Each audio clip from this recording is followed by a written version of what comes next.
Matandang babae, kinaladkad palabas ng hospital dahil wala siyang pambayad. Pero laking gulat nila nang malaman kung sino ang nag-iisang anak ng matanda. Si Jennifer ay isang 50 taong gulang na babae na laki sa probinsya ng Bicol. Ordinaryo lang ang itsura ni Jennifer. Kayumanggi ang balat, may katamtamang taas at may buhok na lagpas balikat na pinaputi na ng panahon. Sa kabila ng kanyang simpleng anyo, ang kanyang mga mata ay tila nagtataglay ng mga kwento ng kanyang buhay, mga karanasan ng hirap, pag-asa at walang katapusang pagsisikap. Si Jennifer ay lumaki sa isang pamilyang hindi nakakaangat sa buhay. Ngunit, tinuruan siyang maging masipag ng kanyang mga magulang. Ang kanilang munting bahay sa gilid ng bundok ay puno ng mga alaala ng kanyang kabataan. Ang malamig na hangin sa umaga, ang amoy ng mga halaman pagkatapos ng ulan, at ang ingay ng mga kalabaw sa palayan. Noong siya ay 18 taong gulang pa lamang, nagkaroon siya ng sariling pamilya. Ang kanyang asawa, si Jose, ay isang mangingisda na malapit lang din sa kanilang lugar. Sa simula pa lamang ng kanilang pagsasama, alam na ni Jennifer na hindi magiging madali ang buhay nila.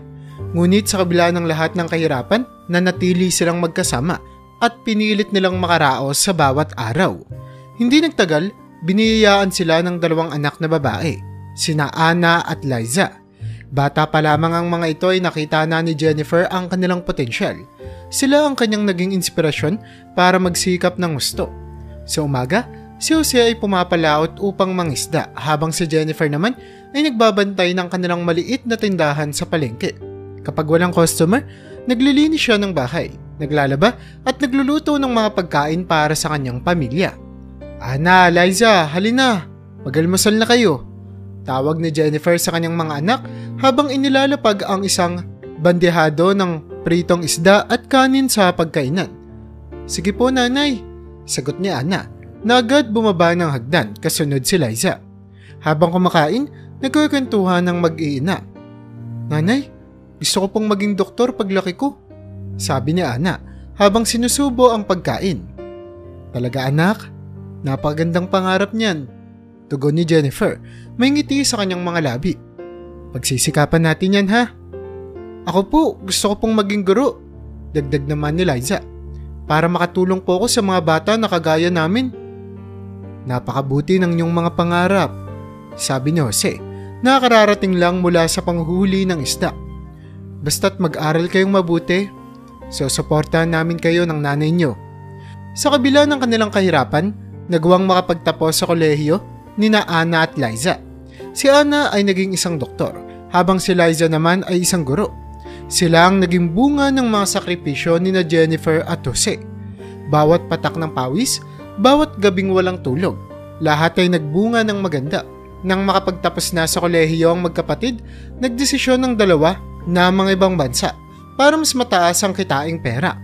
Bagamat mabigat sa kalooban ni Jennifer at Jose ang pag-alis ng kanilang mga anak, alam nilang ito ang pinakamainam na desisyon para sa kanilang kinabukasan. Nanay, tatay, aalis na po kami bukas, sabi ni Ana. Isang gabi habang nagkakape sila sa maliit nilang sala. Mag-iingat kayo doon mga anak ha, tugon ni Jose. Huwag kayong mag-alala sa amin ng nanay ninyo. Magiging maayos kami rito. Opo tatay, sabi ni Liza. Ipapadala namin kagad ang unang sahod namin para makatulong po dito. Nang sumunod na araw, habang papalapit na ang oras ng kanilang pag-alis, nagtipon-tipon ang pamilya sa harap ng kanilang bahay. Hindi maiwasan ni Jennifer na maluha habang niyayakap ang kanyang mga anak. Maging maayos sana kayo mga anak, sabi ni Jennifer.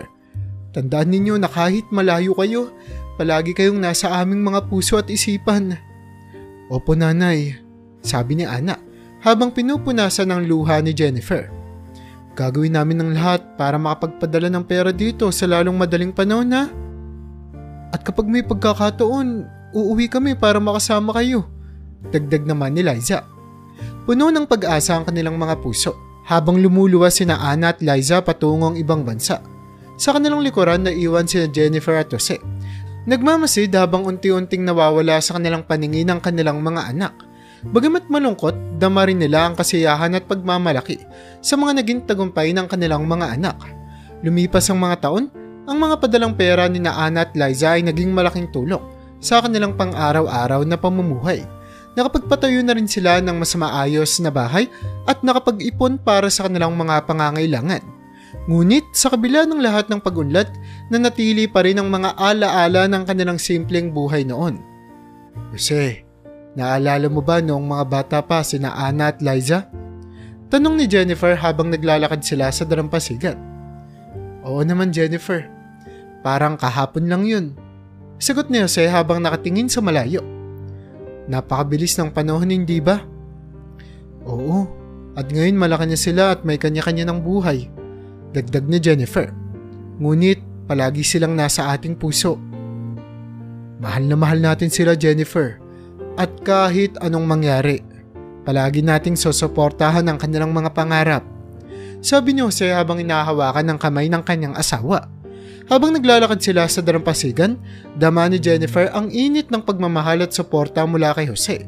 Sa kabila ng lahat ng kanilang pinagdaanan, nanatiling matatag ang kanilang pamilya. Alam nilang marami pang hamon ang darating, ngunit handa silang harapin ang lahat ng ito, basta't magkasama sila. Isang araw habang nag-aayos si Jennifer ng mga lumang gamit sa kanilang bahay, napansin niya ang isang kahon na puno ng mga alaala. Binuksan niya ito at nakita ang mga lumang litrato ni Ana at Liza noong bata pa sila. Kasama rin dito ang mga sulat na ipinadala ng kanyang mga anak mula sa ibang bansa. Jose, tignan mo ito, sabi ni Jennifer habang pinapakita ang mga litrato kay Jose. Ang dami na pala nating napagdaanan. Oo nga, Jennifer. Napakasarap balikan ng mga alaala, sagot ni Jose. Pero ang pinakamahalaga ay ang kasalukuyan at ang ating hinaharap. Oo, Jose. Ang ating pamilya ang pinakamahalaga, sabi ni Jennifer habang mahigpit na niyayakap ang kanyang asawa. Sa kabila ng kanilang simpleng pamumuhay na puno ng pagmamahal at kasiyahan ng kanilang tahanan, ang mga sakripisyo ni Jennifer at Jose ay nagbunga ng maganda at patuloy silang naniniwala na ang kanilang mga anak ay magtatagumpay sa buhay. Minsan habang naglalakad si Jennifer sa palengke, nakasalubong niya ang isang kaibigan, si Aling Nena. O Jennifer, kumusta ka na? Ang tagal na nating hindi nagkikita. Bati ni Aling Nena. Oo nga, Nena. Heto, maayos naman kami ni Jose, sagot ni Jennifer. Ikaw, kumusta na ang mga anak mo? Ayos naman sila, Jennifer, pero alam mo, naiinggit ako sa iyo. Ang swerte mo sa mga anak mo, sabi ni Aling Nena. Salamat, Nena, pero alam mo, lahat ng ito ay bunga ng pagsisikap at pagmamahal nila, sabi ni Jennifer. Lahat ng sakripisyo ay may katumbas na gantimpala, totoo talaga yun. Oo nga, Jennifer, sana'y maging matagumpay rin ang mga anak ko katulad ng sayo, sabi ni Aling Nena. Magtiwala ka lang, Nena. Basta't nagtutulungan ng pamilya, tiyak na magtatagumpay rin kayo. Dagdag pa ni Jennifer habang niyayakap ang kanyang kaibigan. Patuloy ang buhay ni Jennifer at Jose, puno ng pag-asa at pagmamahal. Ang kanilang mga anak ay nagsilbing inspirasyon sa kanila at alam nilang sa kabila ng lahat ng pagsubok, ang kanilang pamilya ang magsisilbing lakas at sandigan. Habang naglalakad pa uwi si Jennifer mula sa palengke, napansin niya ang isang batang naglalaro sa tabi ng kalsada. Napangiti siya habang inaalala ang kanyang mga anak noong mga bata pa sila. Dama niya ang init ng pagmamahal at suporta mula sa kanyang pamilya at alam niyang sa kabila ng lahat ng pagsubok, patuloy silang magtatagumpay. Habang papalapit na siya sa kanilang bahay, nakita niya si Jose na nag-aayos ng kanilang bakuran na puno ng kasiyahan ng kanyang puso habang iniisip ang kanilang mga anak at ang kanilang mga pangarap. Jose, nandito na ako, sabi ni Jennifer habang papasok ng kanilang bahay. O Jennifer, kumusta ang lakad mo? Tanong ni Jose habang inilalagay ang mga gamit sa gilid. Ayos naman, mahal. Nakita ko si Aling Nena kanina. Nagkamustahan kami, sabi ni Jennifer habang inilalapag ang mga pinamili sa mesa. Mabuti naman at nakita mo siya, sabi ni Jose. Halika't magpahinga ka na muna, mahal. Habang nagpapahinga si Jennifer, iniisip niya ang kanilang mga anak at ang kanilang mga pangarap. Alam niyang sa kabila ng lahat ng pagsubok, patuloy silang magtatagumpay basta't magkasama sila.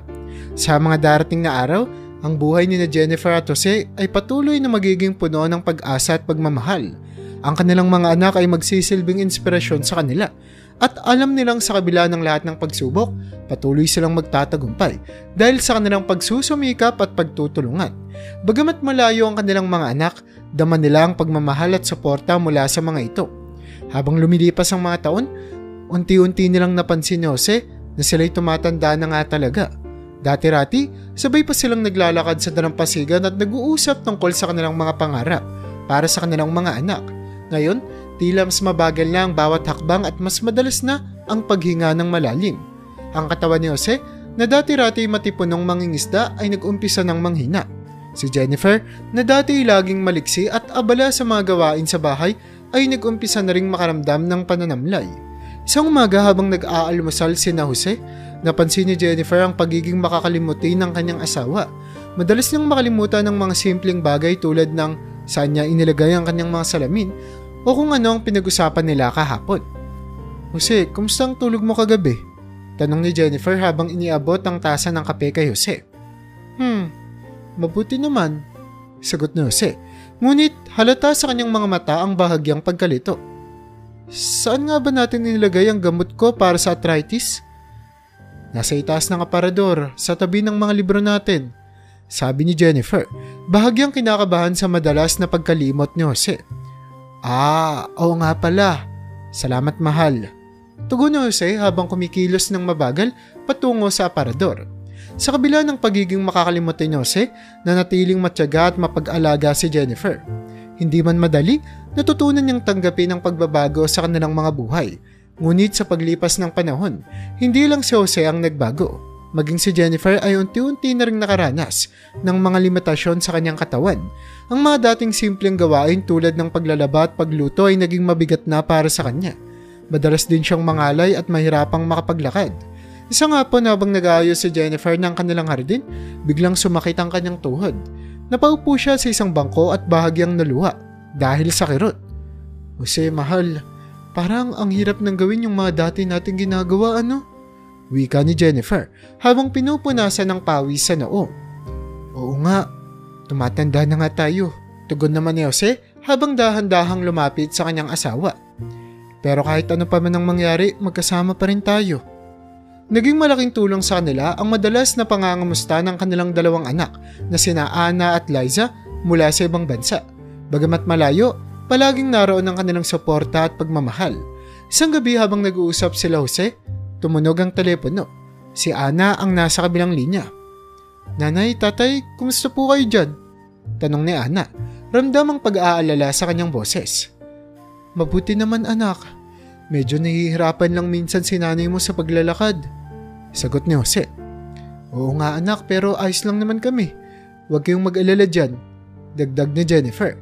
Pilit ni tinatago ang pag-aalala sa kanyang boses. Nanay, sana makauwi kami ni Liza para maalagaan namin kayo. Sabi ni Anna. Nag-iipon kami para makauwi sa susunod na taon. Salamat anak, pero huwag niyo kaming alalahanin masyado. Alam namin na ginagawa niyo ang lahat para sa amin. Sabi ni Jennifer, dama ang init ng pagmamahal mula sa kanyang mga anak. Palagi kami nandito para sa inyo nanay. Ipapanalangin namin na laging maging maayos ang kalagayan niyo. Sabi ni Liza na sumali rin sa usapan. Salamat mga anak. Mahalaga sa amin ang mga tawag niyo katulad ng ganito. Sabi ni Jose, halata ang saya sa kanyang tinig. Matapos ang tawag nakaramdam ng kaluwagan si Jennifer. Bagamat malayo sila, dama niya ang kanilang pagmamahal at pagmamalasakit. Ngunit sa kabila ng pangangamusta at suporta ng kanilang mga anak, hindi may pagkakaila na ang paglipas ng panahon ay nagdudulot na ng mga pagbabago sa kanilang buhay. Mas naging madalas na ang mga araw na masakit ang mga kasukasuhan ni Jennifer at madalas na rin siyang mahirapang maglakad. Hindi niya magawa ang mga simpleng gawain nang hindi kinikailangan ng tulong ni Jose. Jose, pakitulungan mo naman akong bumangon, sabi ni Jennifer isang umaga habang nakaupo sa kanilang kama. Sige Jennifer, hawak ka lang sa akin, sabi ni Jose habang inaakay ang kanyang asawa. Habang tinutulungan ni Jose si Jennifer, naramdaman niya ang bigat ng responsibilidad. Ngunit sa kabila ng lahat, hindi siya nagreklamo. Mahal na mahal niya si Jennifer at handa siyang gawin ang lahat para sa kanyang asawa. Isang araw habang nag-aayos si Jennifer ng kanilang mga gamit, napansin niya ang mga lumang sulat at litrato mula sa kanilang mga anak. Napuno ng kasiyahan ng kanyang puso habang binabalikan ng mga alaala ng kanilang pamilya. Jose, tignan mo ito, sabi ni Jennifer habang ipinapakita ang isang litrato ni na Anna at Liza noong mga bata pa sila. Napakabilis ng panahon, parang kahapon lang, maliit pa sila. Nalulungkot na wika ni Jennifer. Kaya naman mabilis siyang niyakap ni Jose. Ilang buwan lang ang nakalipas mula nang mapansin ni Jennifer at Jose ang kanilang pagtanda. Ngunit tila mabilis na lumalala ang kanilang kalagayan. Ang mga simpleng gawain na dati-rati ay madali lamang gawin ay naging mahirap para kay Jennifer dahil sa kanyang pananakit ng mga kasukasuhan at kahinaan ng mga binti. Si Jose naman, na dati-rati maliksi pa rin kahit papaano, ay unti-unting nawalan ng lakas. Isang umaga napansin ni Jennifer na tila hirap na si Jose sa pagbangon mula sa kanilang kama. Jose, kamusta naman ang pakiramdam mo? Tanong ni Jennifer habang inaabot ang isang basong tubig sa kanyang asawa.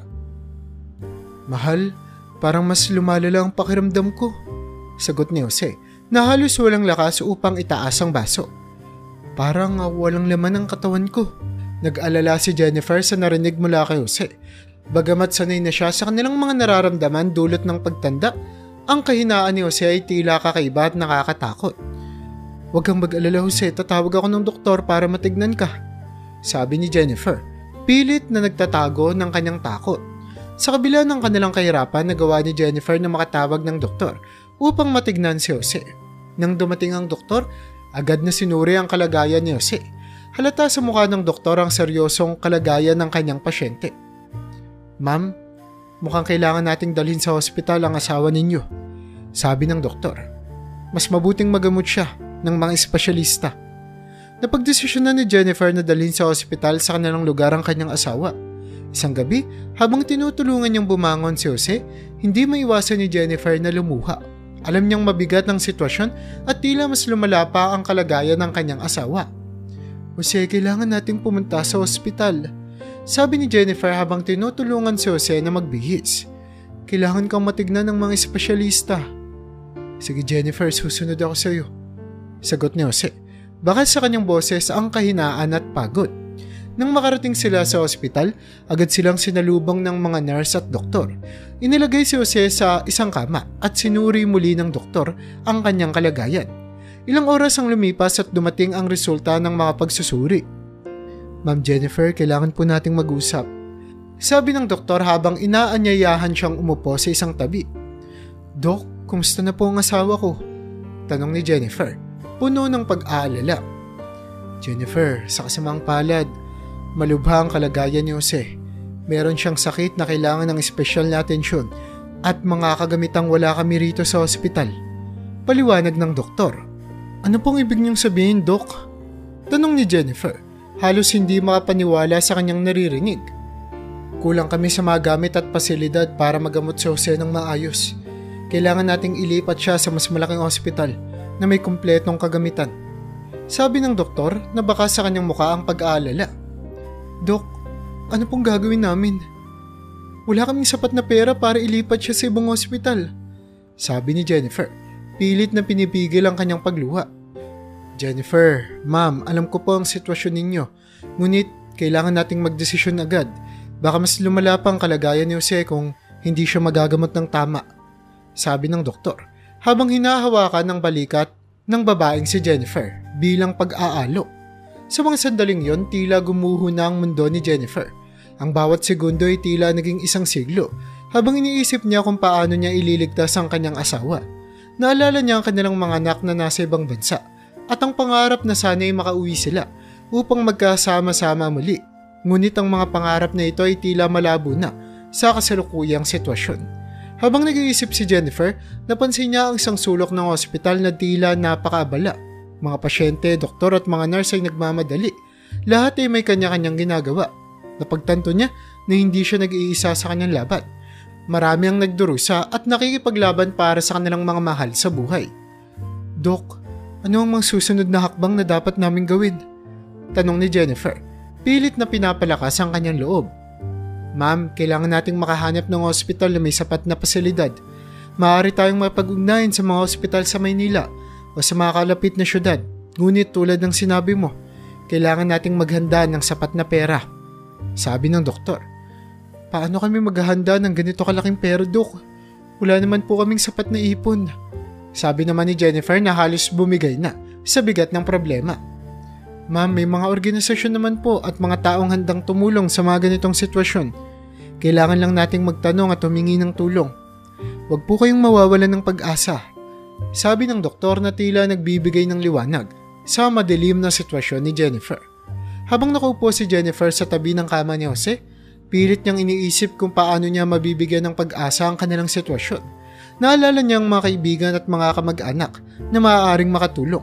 Alam niyang hindi siya dapat sumuko, lalo na't buhay ng kanyang asawa ang nakataya. Jose, gagawin ko ang lahat para gumaling ka. Hindi kita bababayaan, pangako. Bulong ni Jennifer habang hinahawakan ng kamay ng kanyang asawa. Mahal, salamat. Alam kong mahirap ito pero palagi akong nandito para sa iyo. Sagot ni Jose, pilit nang umingiti kahit bakas ang sakit sa kanyang muka. Habang lumilipas ang mga araw, naging abala si Jennifer sa paghahanap ng tulong. Nakipag-ugnayan siya sa mga kaibigan at mga kamag-anak at hindi rin niya nakalimutan ng suporta mula sa kanilang mga anak na nasa ibang bansa. Ang bawat tawag, bawat mensahe ay tila isang sinag ng pag-asa sa kanilang madilim na kalagayan. Ma, gagawin namin ni Liza ang lahat para makatulong. Magpapadala kami ng pera sa lalong madaling panahon, sabi ni Ana sa isang tawag mula sa ibang bansa. Salamat anak, kailangan talaga namin ng tulong ninyo, sagot ni Jennifer, dama ang kaluwagan sa kanyang puso. Habang patuloy ang kanilang paghahanap ng tulong, nakipag-ugnayan din ng doktor sa mga ospital sa Maynila upang maayos ang paglipat ni Jose. Bagamat mahirap ang proseso, naging matyaga at determinado si Jennifer na makahanap ng solusyon.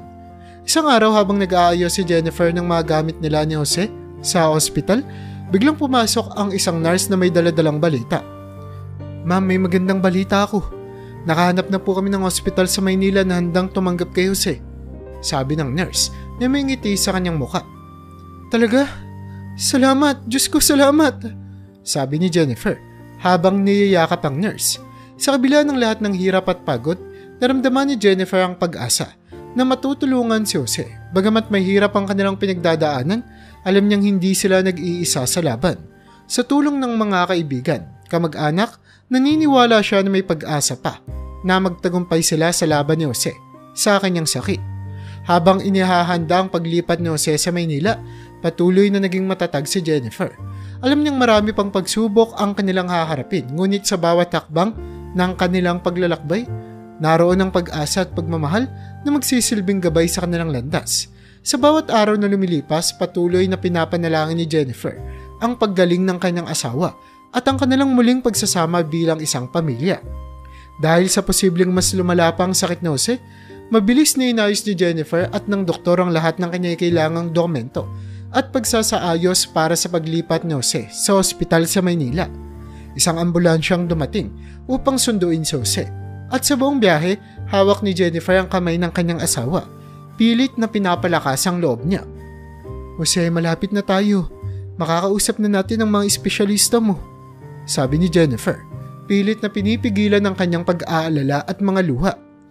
Oo mahal, magtitiwala tayo sa kanila, sagot ni Jose. Dama ang kahinaan sa kanyang boses, ngulit pilit na nagpapakatatag para kay Jennifer. Pagdating nila sa ospital sa Maynila, agad na inasikaso si Jose ng mga nurse at doktor. Halata sa mga mukha ng mga medical staff ang determinasyon na matulungan si Jose. Isiniilalim siya sa mga mas detalyadong pagsusuri at agad ding binigyan ng mga kailangang gamot para mapawi ang kanyang nararamdaman. Samantala sina Ana at Liza, bagamat nasa malayong lugar, ay nagsusumikap na makapagbigay ng sapat na pera para sa pagpapagamot ng kanilang tatay. Sa tulong ng kanilang mga ipon at paghingi ng tulong sa kanilang mga kaibigan, nakapagpadala sila ng sapat na halaga upang matiyak na mananatili si Jose sa ospital at mabigyan ng tamang gamutan. Nanay, nakapagpadala na kami ng pera. Sana makatulong ito para sa pagpapagamot ni tatay. Pasensya na po kayo at hindi kami makauwi. Baka kasi pag umuwi kami, lalo lang tayong mahirapan sa pera. Maganda na po itong nagtatrabaho kami sa ibang bansa hanggang sa gumaling si Papa, sabi ni Ana sa isang tawag mula sa ibang bansa. Salamat anak, malaking tulong to para sa atin, sagot ni Jennifer, hindi mapigilan ang luha ng pasasalamat.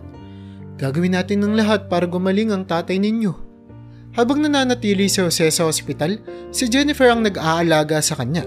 Siya ang nag-aasikaso ng lahat ng pangangailangan ni Jose, mula sa pagkain hanggang sa pagbibigay ng gamot. Bagamat pagod at hirap, hindi na iniinda ang kanyang sariling kalagayan. Ang mahalaga sa kanya ay ang kaginawaan ng kanyang asawa. Isang gabi habang natutulog si Jose, tahimik na nananalangin si Jennifer sa tabi ng kanyang kama. Diyos ko, bigyan niyo kami ng lakas. Sana'y gumaling si Jose. Bulong niya, pilit na pinapawi ang kanyang mga luha. Sa bawat araw na lumilipas, patuloy ang pakikipaglaban ni Jose sa kanyang sakit. May mga araw na tila lumalakas siya. Ngunit may mga araw din na tila mas mahirap ang kanyang kalagayan. Pero sa kabila ng lahat ng ito, hindi nawawala ng pag-asa si Jennifer. Alam niyang ang pagmamahal at suporta mula sa kanilang mga anak at sa mga kaibigan ay nagbibigay ng lakas kay Jose. Isang umaga, dumating ang doktor upang magbigay ng update sa kalagayan ni Jose. Ma'am Jennifer, may mga pagpabago po sa kalagayan ng asawa ninyo. Kailangang masuri pa namin siya ng mabuti, sabi ng doktor. Dok, gagawin namin ang lahat ng makakaya namin. Kailangan lang naming malaman kung ano pa ang pwedeng gawin para gumaling siya, sabi ni Jennifer. Dama ang pag-aalala sa kanyang tinig. Magtiwala kayo, ma'am. Hindi kami titigil hanggat hindi namin nagagawa ang lahat para matulungan si Jose. Sagot naman ng doktor, baka sa kanyang mukhang determinasyon. Habang tumatagal, unti-unting napapansin ni Jennifer ang mga maliliit na pagbabago sa kalagayan ng kanyang asawa. Bagamat mahirap, tila unti-unting bumabalik ang lakas ni Jose. Sa bawat ngiti at sa bawat paghinga, nararamdaman ni Jennifer ang pag-asa na muling babalik ang kanilang normal na buhay. Jose, malapit ka nang gumaling. Patuloy lang tayong magtiwala, ha? Sabi ni Jennifer habang inaayos ang kumot ni Jose. Oo, mahal. Sa tulong ng Diyos at ng ating mga anak, malalagpasan natin to. Sagot naman ni Jose, pilit nang umingiti. Sa mga sumunod na araw, patuloy na lumaban si Jose. Kasama si Jennifer sa bawat hakbang, bawat pagsubok at bawat tagumpay. Ang kanilang pagmamahalan at pagtutulungan ang naging sandigan nila sa gitna ng mga pagsubok. At sa kabila ng lahat ng hirap at pagod, naroon ang pag-asa na sa bawat bukas may bagong simula at bagong pag-asa. Habang nakaupo si Jennifer sa tabi ni Jose, nagbalik tanaw siya sa kanilang buhay. Naalala niya ang mga panahon ng kanilang kabataan, ang mga sakripisyo para sa kanilang mga anak. Jennifer, salamat sa lahat. Hindi ko alam kung paano ko ito malalagpasan kung wala ka, sabi ni Jose. Damang-dama ang pagmamahal sa kanyang boses. Mahal, magkasama tayo sa lahat ng ito. Hindi kita iiwan. Sagot naman ni Jennifer, mahigpit na hawak ang kamay ng kanyang asawa. Sa kabila ng lahat ng hirap at pagod, ang kanilang pagmamahal ang nagbigay ng liwanag at pag-asa. Patuloy silang lumaban, patuloy silang nagmahal at patuloy silang nagtiwala na sa bawat pagsubok, ang kanilang pamilyang magsisilbing lakas at sandigan. Ilang buwan ang nakalipas, unti-unting bumubuti na ang kalagayan ni Jose. Sa tulong ng mga doktor at masusing gamutan, bumabalik na ang kanyang lakas. Nakangiti na siyang muling bumangon mula sa kama at kahit papaano'y nagagawa niya ng maglakad-lakad sa loob ng silid ng ospital. Si Jennifer naman, kahit pagod sa pag-aalaga ay puno ng pag-asa at saya sa tuwing makikita ang unti-unting paggaling ng kanyang asawa. Jennifer, parang lumalakas na ako, sabi ni Jose isang umaga habang pilit na inaabot ang tasa ng kape na dinala ni Jennifer. Oo nga, mahal. Napakalaking bagay ng mga gamot at pag-aalaga dito, tugon naman ni Jennifer. Pilit na itinatago ang kanyang alalahanin sa kanilang kalagayan. Sa kabila ng magagandang balita na unti-unti nang bumubuti si Jose, napansin ni Jennifer na umuunti na ang pera nila para pambayad sa ospital. Sa bawat araw na lumilipas, ramdam ni Jennifer ang bigat ng kanilang gastusin. Ang perang ipinadala ni Ana at Liza ay halos mauubos na at ang kanilang mga ipon ay mabilis na nauubos din. Nasa isip ni Jennifer ang takot at pangamba. Paano kung tuluyang maubos ang kanilang pera? Paano kung hindi na nila kayang bayaran ng ospital? Isang gabi, habang nag-aayos si Jennifer ng mga gamit nila sa ospital, hindi niya maiwasang mag-isip ng mga solusyon. Nakaupo siya sa gilid ng kama ni Jose. Tinitignan ng payapang mukha ng kanyang asawa na natutulog. Iniisip niya ang lahat ng nagawa na ng kanilang mga anak para sa kanila. Ang malaking halaga ng perang ipinadala ni Ana at Liza ay nagbigay sa kanila ng pagkakataong magamot si Jose. Ngunit ngayon, nahihiya na siyang humingi pa ng tulong. Nasa isip niya na baka gipit na rin ang anak niya at hindi na rin makapagbibigay ng sapat na tulong. Hindi na pwede, Jennifer. Hindi ko na kayang humingi pa. Bulong ni Jennifer sa sarili habang tahimik na umiiyak. Sa mga sumunod na araw, pilit na itinatago ni Jennifer ang problema sa kanyang asawa. Ayaw niyang malaman ni Jose ang tunay nilang kalagayan dahil alam niyang makakadagdag lamang ito sa stress at baka makasama pa sa kanyang kalusugan. Pinilit ni Jennifer na maging matatag. Lagi siyang may ngiti sa tuwing kinakausap si Jose, kahit ang puso niya ay puno ng pangamba. Jennifer, kumusta naman ang mga bayarin natin? Tanong ni Jose isang umaga habang nagpapahinga sila. Maayos naman mahal, huwag mong intindihin yan. Ang mahalaga gumagaling ka. Sagot ni Jennifer. Pilit na pinapakalma ang boses. Ngunit sa kabila ng kanyang mga salita, ramdam ni Jennifer ang bigat ng problema. Alam niyang hindi ito magtatagal at kailangan niyang humanap ng solusyon sa lalong madaling panahon. Dahil dito, nag-apply si Jennifer ng tulong pinansyal mula sa iba't ibang ahensya at mga programa na nagbibigay ng tulong para sa mga katulad nilang nangangailangan. Ma'am, pirmahan mo lang tong mga dokumento at ipasa natin. Baka sakaling makuha natin ang tulong na kailangan natin. Sabi ng isang social worker na tumutulong sa kanilang pag-a-apply. Salamat po talaga sa tulong nyo. Sagot ni Jennifer habang pinipirmahan ng mga papeles. Puno ng pag-asa na sana'y mapili sila. Lumipas ang ilang linggo ng paghihintay, patuloy ang kanilang buhay sa ospital. Patuloy na bumubuti ang kalagayan ni Jose. Ngunit ang pangamba ni Jennifer ay lalong lumalalim. Hanggang isang araw, natanggap ni Jennifer ang balita na hindi sila napili para sa tulong pinansyal. Ma'am Jennifer, pasensya na po pero hindi po kayo napili. Marami rin kasing nangangailangan eh. Sabi ng social worker na may halong lungkot sa kanyang boses. Nang marinig ito, tila gumuho ang mundo ni Jennifer. Hindi niya alam kung paano sasabihin kay Jose at sa kanilang mga anak. Alam niyang pipilitan ni na Ana at Liza na magbigay ng pera kahit walang-wala na sila. Kaya't mas pinili niyang itago na lang ang problema sa kanyang mga anak. Habang tahimik na nag-iisip sa isang sulok ng hospital, napansin ng isang nurse ang kalungkutan ni Jennifer. Ma'am Jennifer, mukhang may problema po kayo Gusto niyo po ba ng kausap? Tanong ng nurse na may malasakit sa kanyang boses. Salamat pero kailangan ko lang mag-isip ng paraan. Sagot ni Jennifer, pilit na nagtatago ng kanyang mga luha. Sa bawat araw na lumilipas, lalong bumibigat ang kalooban ni Jennifer. Alam niyang kailangan niyang harapin ang problema ng mag-isa. Hindi niya maiwasang mag-isip ng mga posibleng solusyon, kahit gaano kahirap. Pilit niyang pinapalakas ang kanyang loob, nananalangin at umaasa na may dumating na tulong mula sa kung saan. Isang gabi habang nagpapahinga si Jennifer sa tabi ng kama ni Jose, napansin niyang tila mas tahimik ito kaysa dati. Jose mahal, kumusta ba ang pakiramdam mo? Tanong ni Jennifer. Pilit na pinapalakas ang kanyang loob. Jennifer, napansin kong parang malalim ang iniisip mo nitong mga nakaraang araw. Ano bang problema? Tanong ni Jose. Bakas ang pag-aalala sa kanyang muka. Wala Jose, huwag mong intindihan ako. Ang mahalaga, gumagaling ka. Sagot ni Jennifer. Pilit na itinatago ang kanyang tunay na nararamdaman. Mahal, Jennifer, kilala kita. Alam kong may dinadamdam ka. Sana sabihin mo sa akin Sabi ni Jose habang hinahawakan ng kamay ni Jennifer. Napaluha si Jennifer, ngunit pilit niyang pinipigilan ang kanyang emosyon. Alam niyang kailangan niyang maging matatag para sa kanyang asawa. Ngunit sa kabila ng kanyang pagsusumikap, hindi niya maiwasang maramdaman ang bigat ng kanilang kalagayan. Habang nag-iisip si Jennifer, isang idea ang pumasok sa kanyang isipan. Naalala niya ang isang kaibigan mula sa probinsya na may koneksyon sa ilang mga taong maaaring makatulong sa kanilang sitwasyon. Bagamat may pag-aalinlangan, nagdesisyon siyang subukan ng huling pagkakataong ito. Kasi may kailangan akong asikasuhin Sandali lang ako. Sabi ni Jennifer isang umaga habang hinahanda ang kanyang mga gamit. Sige mahal, mag-iingat ka Sagot ni Jose, pilit nang umingiti. Habang papunta si Jennifer sa kanilang kaibigan, hindi niya maiwasang manalangit at umasa na sana'y may magandang balita siyang maiuwi. Nang nakarating siya sa bahay ng kanyang kaibigan, agad niyang sinabi ang kanilang sitwasyon.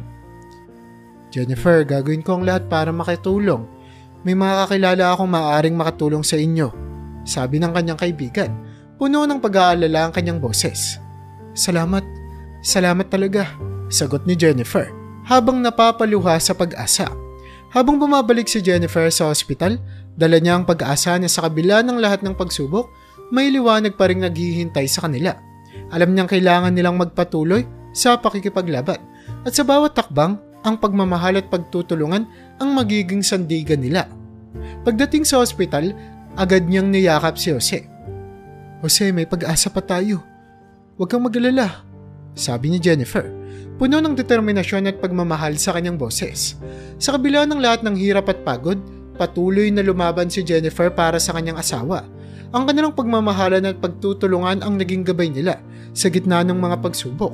At sa bawat araw na lumilipas, alam ni Jennifer na ang kanilang pamilya ang magsisilbing lakas at sandigan sa bawat laban na kanilang haharapin. Sa kasamang palad, ang tulong na hinihingi ni Jennifer mula sa mga kakilala niya sa probinsya ay naging matagal. Bawat araw na lumilipas, nararamdaman ni Jennifer ang bigat ng kanilang sitwasyon. Patuloy niyang tinitiis ang lahat ng hirap at pagod. Umaasang may magandang balita siyang maririnig. Ngunit sa kabila ng kanyang mga pagsusumikap, tila hindi pa rin sapat ang oras at pagkakataon para maibsan ang kanilang problema. Isang linggo ang nakalipas at dahil sa hindi na sapat ang pera nila, na-late ng isang linggo ang bayad ni Jennifer sa ospital. Hindi niya maiwasang mag-alala habang patuloy na nag-aasikaso kay Jose.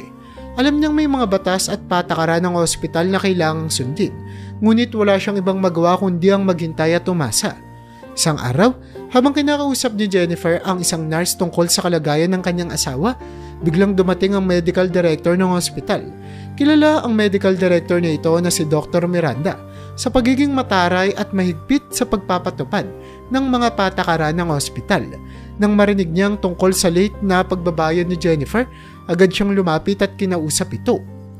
Mrs. Santos, mukhang hindi pa tayo nakakapagbayad ng 1 linggo sabi ni Dr. Miranda na may halong inis sa kanyang boses at sarkasam. Alam niyo bang mahal ang mga gamot at gamutan na ginagamit natin kay Mr. Santos sa asawa niyo? Pasensya na po, doktora. Nagkaroon lang po kami ng kaunting problema sa pera, pero ginagawa ko po ang lahat para makahanap ng solusyon. Sagot ni Jennifer, pilit na pinipigilan ang kanyang luha. Mrs. Santos, kailangan niyong agad na mag-isip ng paraan.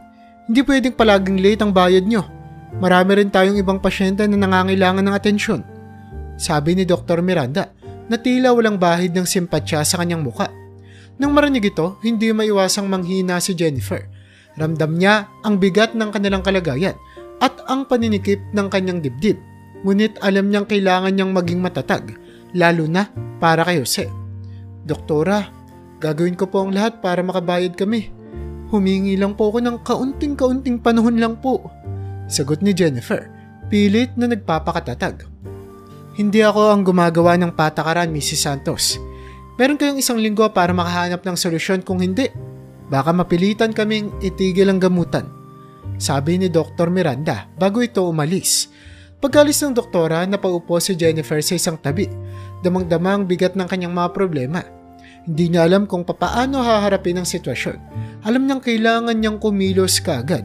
Ngunit sa kabila ng lahat ng kanyang pagsusumikap, tila walang kasiguraduhan ng lahat. Habang nakaupo si Jennifer sa isang sulok ng ospital, pilit niyang iniisip kung paano makakahanap ng pera para mabayaran ng ospital. Alam niyang hindi niya maaaring ipagsabi kay Jose ang kanilang problema dahil baka mas lumala pa ang kalagayan nito. Kailangan niyang mag-isip ng paraan ng hindi nadadagdagan ng stress ng kanyang asawa. Nang sumunod na araw, muling kinausap ni Jennifer ang kaibigan niya sa probinsya. Kumusta na ang tulong na hinihingi natin? Kailangan na kasi talaga namin ng pera. Tanong ni Jennifer. Halos hindi na maitago ang pag-aalala sa kanyang boses. Pasensya na, Jennifer. Ginagawa namin ang lahat para makakuha ng tulong pero medyo matagal pala talaga ang proseso. Huwag kang mawawalan ng pag-asa. Sagot ng kaibigan niya. Pilit na pinapalakas ang loob ni Jennifer. Salamat sa inyong pagsisikap. Sana makarating kagad yung tulong. Sagot ni Jennifer. Pilit na pinipigilan ang kanyang mga pag-aalala. Habang lumilipas ang mga araw, patuloy na nag-aalala si Jennifer sa kanilang kalagayan. Pilit niyang itinatago ang kanyang pangamba sa kanyang asawa at sa kanilang mga anak. Alam niyang kailangan niyang maging matatag, ngunit hindi maiwasang manghina ang kanyang loob sa tuwing iniisip niya ang kanilang sitwasyon. Isang gabi habang natutulog si Jose, tahimik na nananalangin si Jennifer sa tabi ng kanyang kama. Diyos ko, bigyan niyo kami ng lakas at pag-asa. Kailangang gumaling ni Jose. Bulong niya, damang-dama ang bigat ng kanyang mga problema. Kinabukasan dumating ang araw na hinihintay ni Jennifer. Nakakuha sila ng kaunting tulong mula sa kanilang mga kaibigan sa probinsya.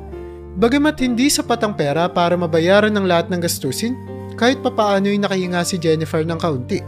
Agad niyang inasikaso ang bayad sa ospital upang matiyak na magpapatuloy ang gamutan ni Jose. Mrs. Santos, salamat sa pagbabayad. Ngunit kailangan pa rin nating makahanap ng mas matagalang solusyon, sabi ng cashier ng ospital habang tinatanggap ang bayad ni Jennifer. Alam ko po, patuloy naman kaming naghahanap ng paraan, sagot ni Jennifer, puno ng determinasyon.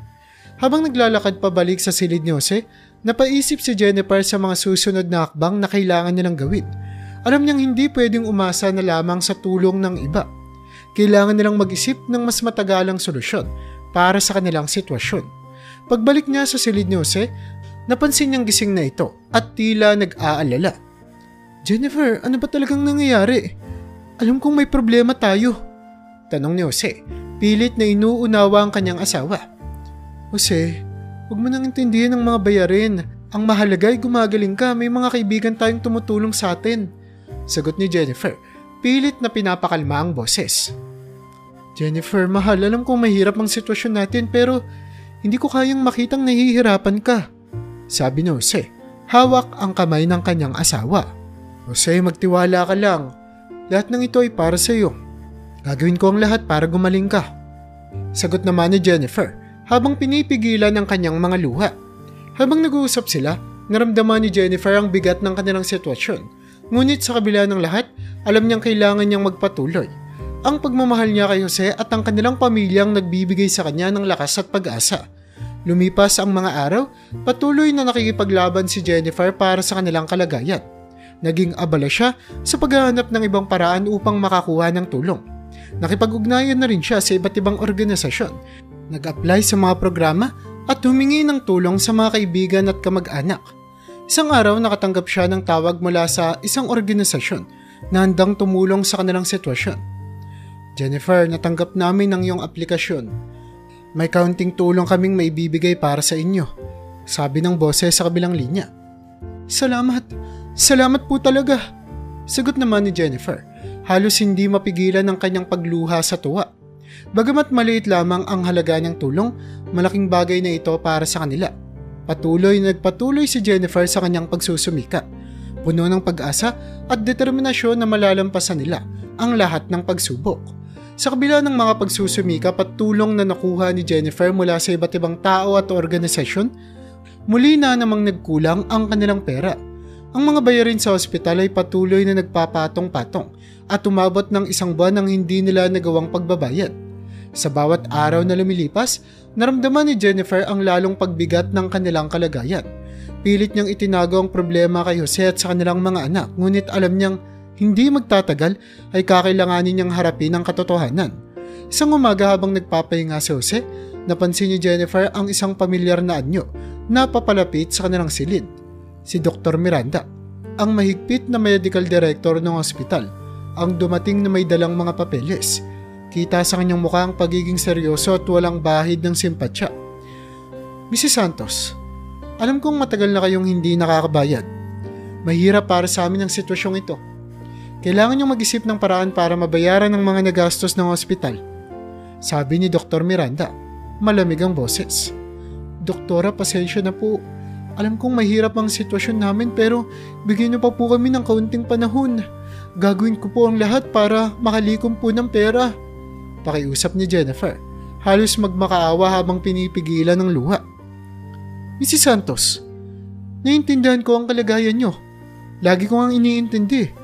Pero katulad ng sinabi ko, marami rin kaming ibang mga pasyente na nangangailangan ng aming serbisyo. Hindi kami maaaring magpatuloy ng hindi bayad ang inyong mga bayarin. Tugon ni Dr. Miranda na tila walang bahid ng simpatsya ang kanyang mga mata. Doktora, bigyan na po kami ng kaunting panahon. Manghihiram po ako sa mga kamag-anak, kaibigan, kahit saan po, wag niyo lang po kami palayasin. Kailangan pong magamot ni Jose. Muling pakiusap ni Jennifer. Nanginginig ang boses sa tindi ng emosyon. Ngunit tila bingi si Dr. Miranda sa pagmamakaawa ng matanda. Mrs. Santos, binigyan na namin kayo ng sapat na panahon. Kailangan na naming magdesisyon. Kung hindi niyo mababayaran ang inyong mga bayarin ngayong linggo, mapipilitan kaming palayasin kayo. Naintindihan niyo? Sagot niya bago umalis ng silid. Nang marinig ito, napaluhod si Jennifer sa tabi ng kama ni Jose. Hindi niya alam kung paano pa siya makakahanap ng solusyon. Ramdam niya ang bigat ng bawat sandali at ang bawat hinga ay tila isang malaking pagsubok. Pilit niyang itinago ang kanyang luha habang nagpapakita ng tapang kay Jose. Jennifer, narinig ko ang sinabi ng doktora. Ano ba talagang nangyayari? Tanong ni Jose. Baka sa kanyang boses ang pag-aalala. Jose, huwag mo nang alalahanin, gagawa ako ng paraan. Sagot ni Jennifer. Pilit na pinapakalma ang boses. Sa kabilang banda, si Liza, ang kanilang bunsong anak na nasa ibang bansa, ay nakaramdam ng matinding pangamba para sa kanyang mga magulang. Bilang isang guro, mas madali niyang naiintindihan ng mga emosyon ng kanyang ina kahit na hindi nito direktang sinasabi na may problema. Kaya't napagdesisyonan niyang umuwi ng Pilipinas upang personal na makasama at matulungan ang kanyang mga magulang. Ana, kailangan kong umuwi. Pakiramdam ko may malaking problema si nanay at tatay, sabi ni Liza sa kanyang kapatid sa telepono. O sige Liza, ako na muna ang bahala dito habang wala ka. Sagot naman ni Ana na dama rin ang pag-aalala. Sa pagdating ni Liza sa Pilipinas, agad niyang tinungo ang ospital kung saan naroon ang kanyang mga magulang. Habang papalapit siya sa ospital, napansin niyang tila may kaguluhan sa labas. Sakto niyang nakita ang eksenang kinatatakutan niya. Si Jennifer, hawak ng 2 security guard ay pilit na kinakaladkad palabas ng ospital. Kita sa mukha ni Jennifer ang matinding pagmamakaawa at pag-iyak. Wag po, maawa po kayo sa amin, kailangan pong magamot ni Jose. Bibigyan ko po kayo ng pera, mangungutang po ako. Pakiusap ni Jennifer, halos hindi na mapigilan ang kanyang pag-iyak. Ma'am, wala po kaming magagawa, utos po ito ng medical director. Sagot ng isang security guard. Malamig ang boses. Sa eksenang ito agad na tumakbo si Liza patungo sa kanyang nanay. Nay, anong ginagawa nila sa inyo? Tanong ni Liza, puno ng galit at pag-aalala. Liza anak, kailangan natin ng tulong, hindi na tayo pinapayagan dito dahil wala na tayong pambayad. Sagot ni Jennifer na patuloy na umiiyak. Huwag kayong mag-alala nay, nandito na ako, tutulungan ko kayo. Sabi ni Liza, yakap ang kanyang ina. Agad na kinausap ni Liza ang mga security guard ng ospital. Ako na ang bahala sa mga bayarin. Kailangan lang namin makahanap ng mas maayos na ospital para kay tatay please. Bigyan niyo kami ng kaunting panahon. Pakiusap ni Liza na puno ng determinasyon. Sa kabutihang palad, nakakita si Liza ng bagong ospital na handang tumanggap sa kanyang tatay. Agad siyang kumilos upang mailipat si Jose sa bagong ospital. Sa bawat takbang, naramdaman ni Jennifer ang malaking ginawa at pag-asa na dala ng kanilang anak. Salamat anak, hindi ko alam kung papaano ko kakayanin ito ng mag-isa, sabi ni Jennifer habang tinutulungan si Liza na ayusin ang mga gamit ni Jose.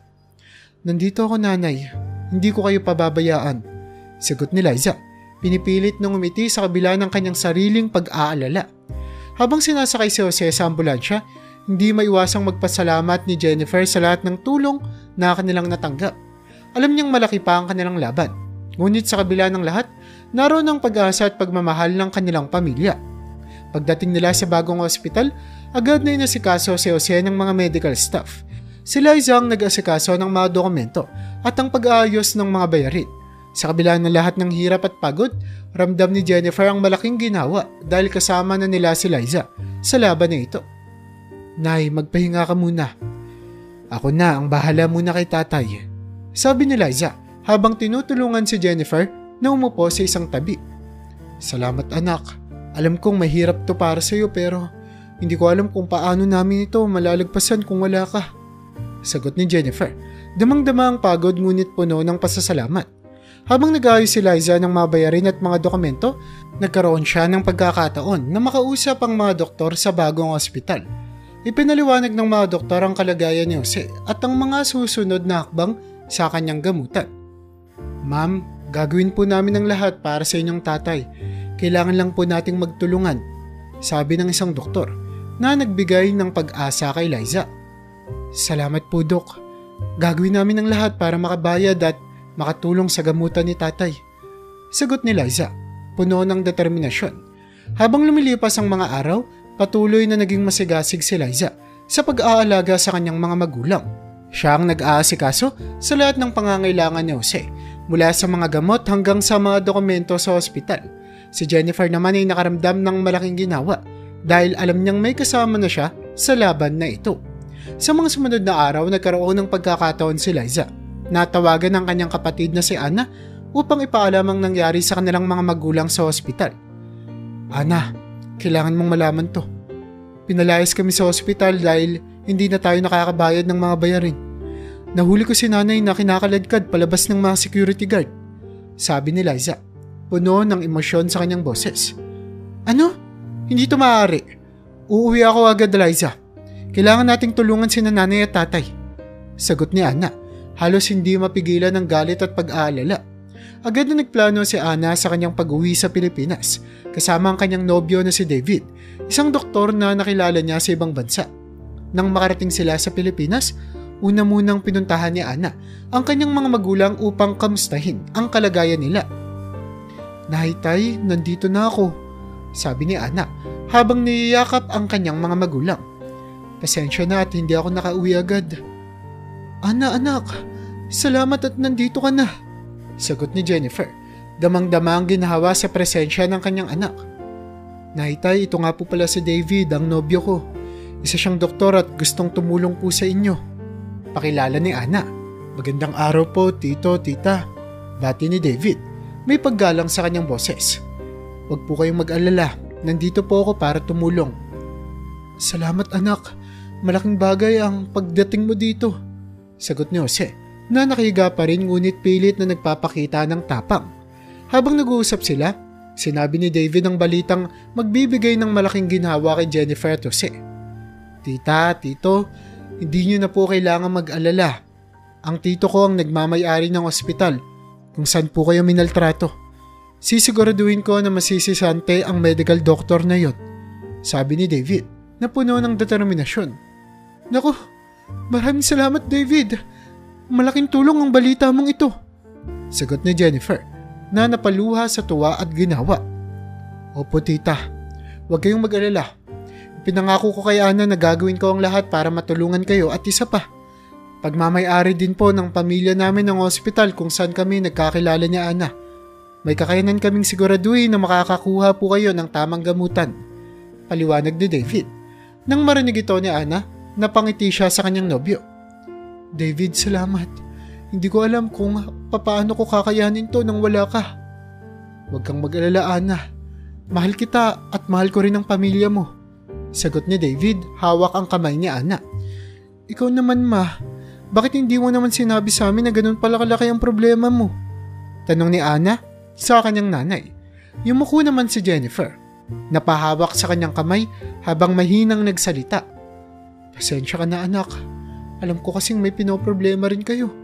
Ayoko nang makadagdag pa sa isipin ninyo. Nagpatuloy ang kanilang pag-uusap habang binabalangkas ang mga susunod na hakbang.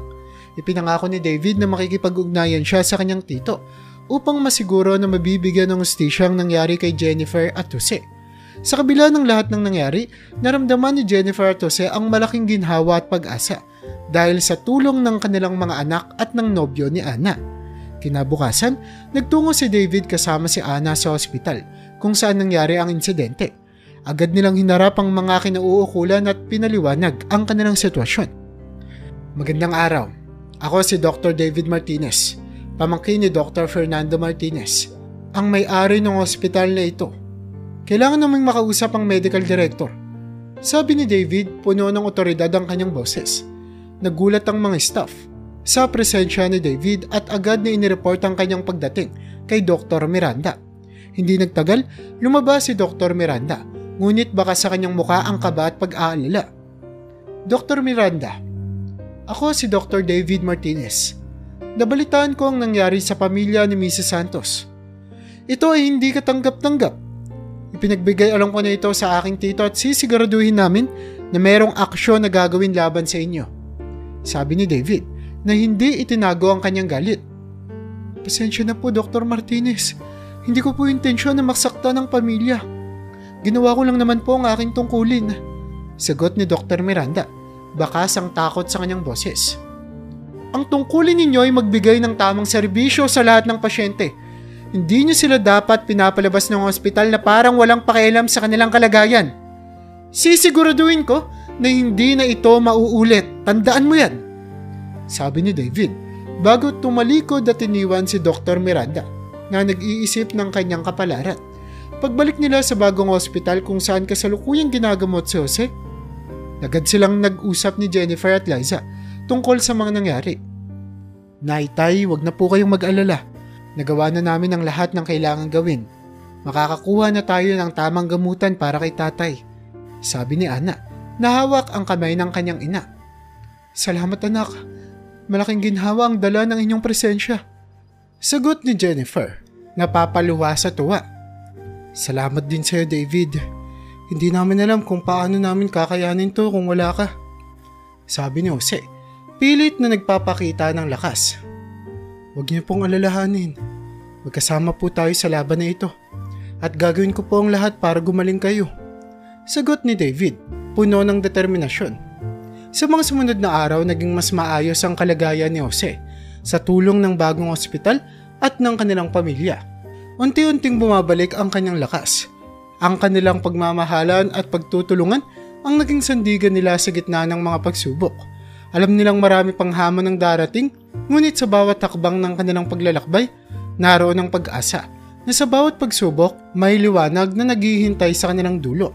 Sa bawat araw na lumilipas, lalong naging masigasig si Liza sa pag-aalaga kay Jose, habang si Ana at David naman ay nag-aasikaso ng mga kinikilangang dokumento at bayarin.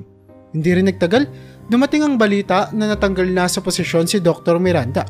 Isang malaking tagumpay ito para sa kanila dahil alam nilang nabigyan ng hustisya ang kanilang pamilya. Tay, natanggal na po si Dr. Miranda. Hindi na po siya makakapanakit pa ng ibang pasyente. Balita ni Ana sa kanyang mga magulang.